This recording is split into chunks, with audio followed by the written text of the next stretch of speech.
देखिए दोस्तों, पवन सिंह जी का आने वाला है फिल्म हर हर गंगे का। सपोर्ट करते हुए नजर आए मनीष कश्यप भैया जी, तो बताएंगे पूरी जानकारी। लेकिन उससे पहले आप हमारे चैनल पर नए हैं तो चैनल को सब्सक्राइब करें और दिल से लाइक करें। बिना समय लेते हुए वीडियो को शुरू करते हैं। इस मूवी का पोस्टर रिलीज होने के बाद बॉलीवुड और भोजपुरी में हाहाकार मच गया है। अगर देखा जाए तो हर हर गंगे मूवी का क्रेज सोशल मीडिया पर इस तरह से चारों तरफ इस मूवी का चर्चा चल रहा है। हर हर गंगे भोजपुरी इंडस्ट्री की यह एक ऐसी फिल्म है जिसको 4 से 5 भाषाओं में रिलीज किया जाएगा।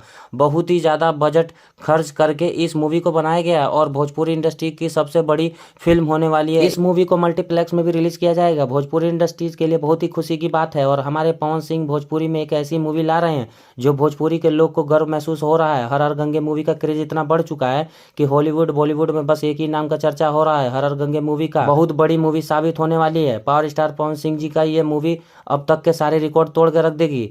तो यह थी जानकारी। मिलते हैं अगली वीडियो में, तब तक के लिए अपना ख्याल रखें। धन्यवाद।